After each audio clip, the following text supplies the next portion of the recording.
Mga kabayan, sa ano na ko, sa eskwelahan na ko. Maraming salamat mga kababayan. Maayong pagpaniod to.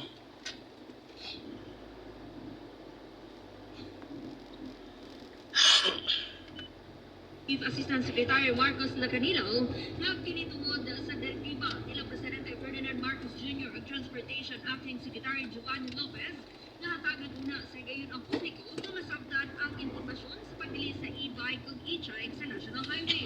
Apan giingon nila kanila nga sa Enero 2 sunod tuig ay ang hingpit na ipatungan ang mga kabayan.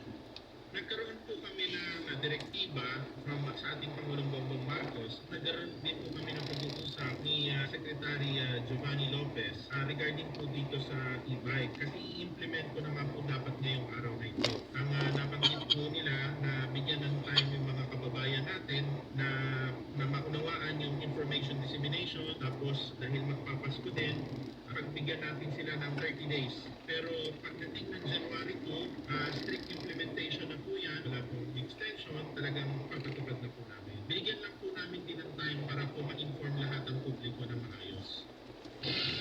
Ang pamahayag ni LTO Chief Assistant Secretary Marcos Lacanino. Uy, karon sa itong Magdog Health Alert.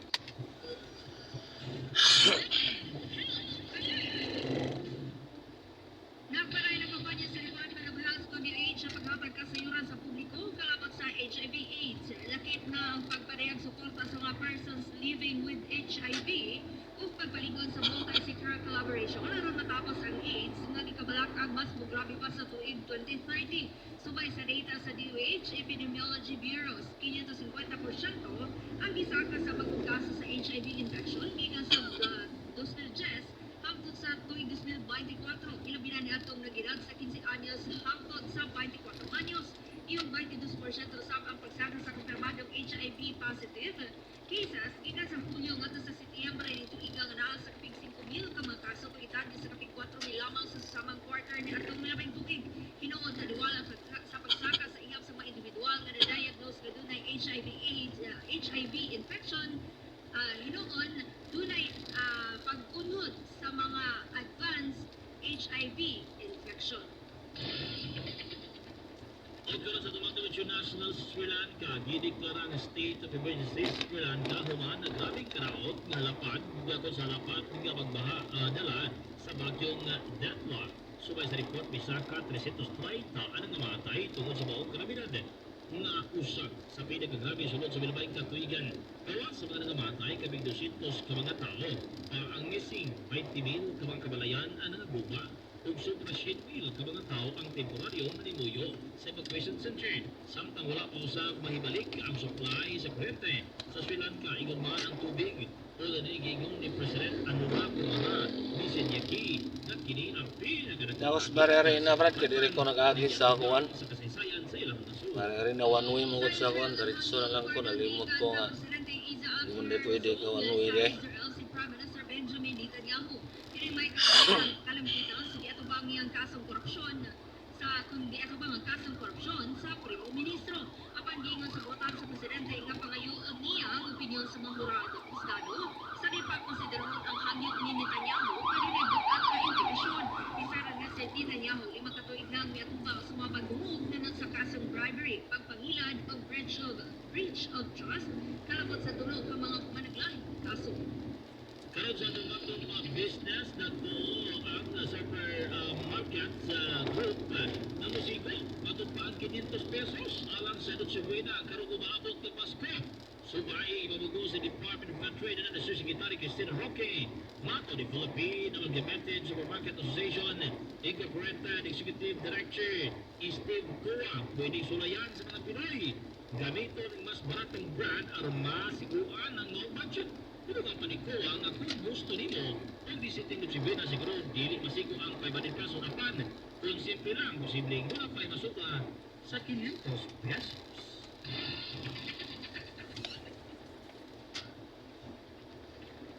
Samtang sa ito po sales rate, ako sa kwestara nagbalong karon og 58 pesos 30 centavos, 30 pesos 2 centavos, Bukid dala 7 pesos 54 centavos, Australian dala 38 pesos 40 centavos, 90 peso. 87 centavos kada buwan, 400 euro, 68 pesos 9 centavos. Ito na sa itong Magnum Entertainment. Nahimos na raw iskutanan sa social media ang mga kuhang hulagway nila actress Che Filomeno o negosyanteng si Matthew Duelier na mas nakabasamot sa pag-post sa katauhan na dunay relasyon ang sukay sa nag-viral nga video nakitang nagubal na si Che o Matthew sa usa ka supermarket sa Cebu. Din ang lalaki nagsulog sa light blue polo shirt o puting shorts samtang si Che nagkatang top, nagpantalon o nagsama silang nagtalo. Pakita usab sa mga video nga nalingaw ang negosyante sa pagkuhag-hulagway kang Chi uban ang staff member of security guard. Apan bisan pa man niini, wala paghapoy konfirmasyon ang duha kung unsa ang matuod nilang relasyon. So, Jig, Parang nagkamuko naman. amo na si Jig eh. Busy po siya ganun sa Batang Quiapo. Daghan man siyang project kung ang blessings niya. Ang lisan eh, na? Gusto mo nga na magbisigan na yung buhay na. Buhay sa blessing. Astilan na ito. O karon sa itong Magdom Sports, binawan sa Manila sa Pilipinas sa 2024 Olympic gold medalist Carlos Yulo. At sa katapusang stop and salute. Flag racing ceremony sa Luneta. Kagani ang buntag, baka ni Yulo ang inspirasyon niya. Ang pagsalig sa mga Pinoy aron na maningkamot o mapakita sa tibo kalibutan ay ang abilidad sa gymnastics.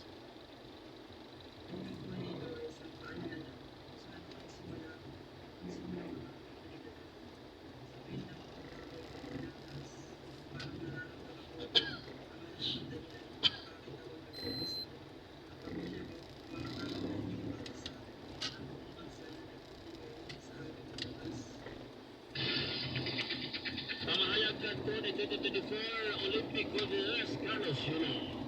Inabati atong Magdom Notang News o sa itong headline review. Sa itong Magdom Notang launching mas po di oro 2025 karong gabi giuktaba ni Mayor ng Caris Uy tungkol sa seguridad. Magdom National mga kanyang sigurong daghang magpalasulubon sa Pasko tungkol sa pagkalambigit sa flood control project. Magdom International State of Emergency gideklara sa Sri Lanka tungkol sa grabing kadaot dala sa baha. Magdom Business Supermarket Association nagtuong masigaw ang 500 pesos kung simple na lamang. Magdom Entertainment video nila ni Jay Filomeno o Matthew Duelier viral karon sa social media. Magdom Sports Olympic two-time gold medalist Carlos Yulo mayroong inspirasyon niya ang Manila sa Pilipinas. And yan, dito na ako sa Mercado Kugon Public Market, mga kababayan. Dito na ako sa Malanya. Malanya Store. Ano bang pamilya ito dito?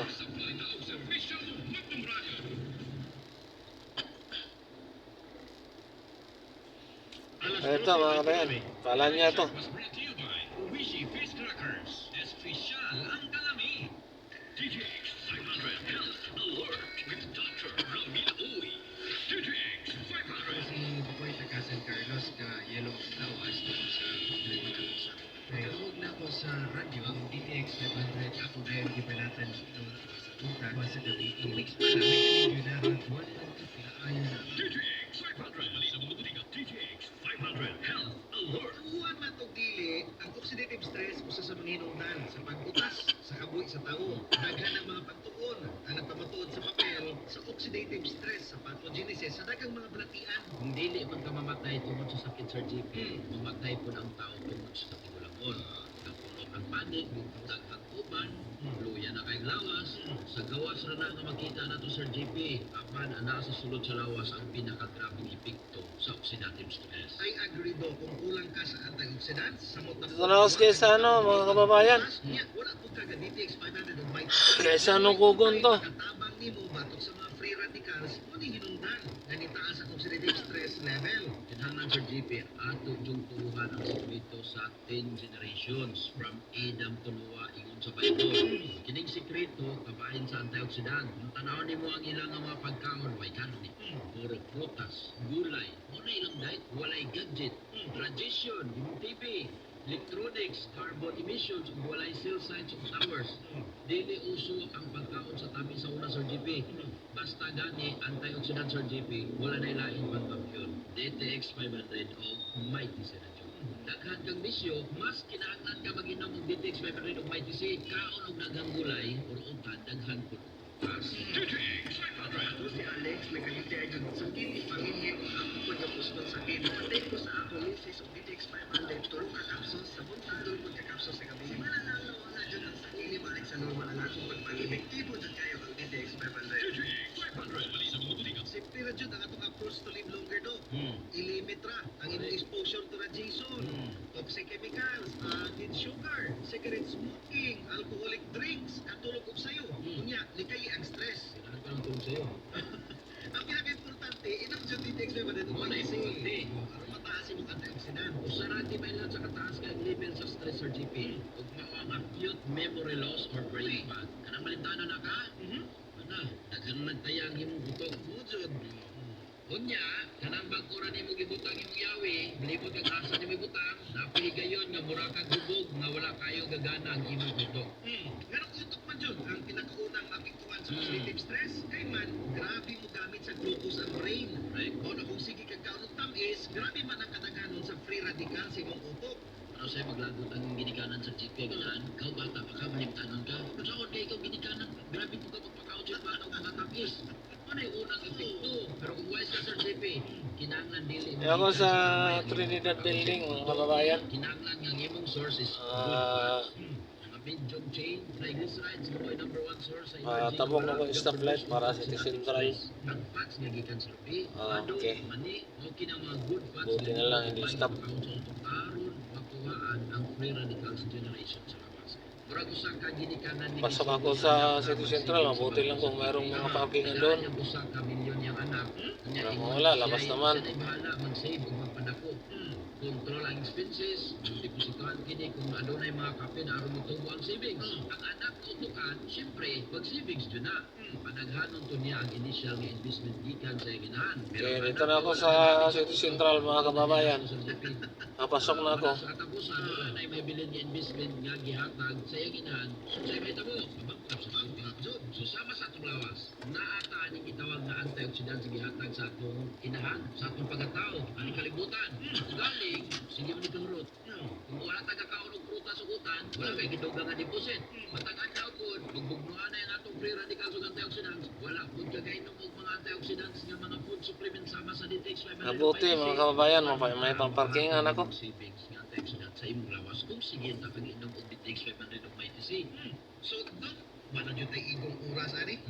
Ako si Jean Paul Generoso. Ako si Dr. Melhoy saying mayong lawas ang pingan. Dili, ako si DTX 500. Ako si Danny, na-diagnose nga na ay fatty liver. Tungdan ko nga nindo ang DTX 500 ay bisuwayan ko sa pagtuma. Mga kapsula matagat na sa sulod sa usa ka bulan, alik sa normal. At ay epektibo ang DTX 500. DTX 500. Mali sa mga butika. DTX 500 Health Alert with Dr. Ramil Oy.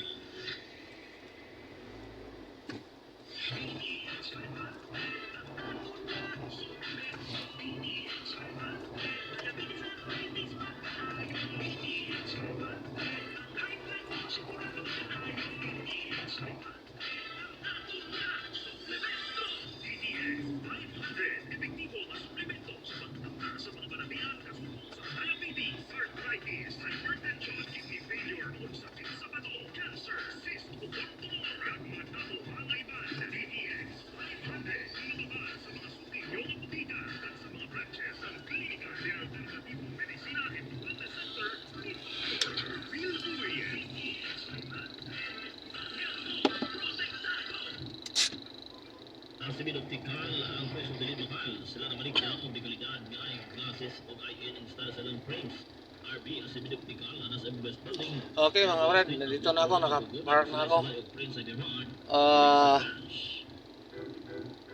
Salamat mga bardik sa mga kababayan sa inyong pagsunod sa ano ko, mga video ko. Maraming salamat mga kababayan. Bye-bye.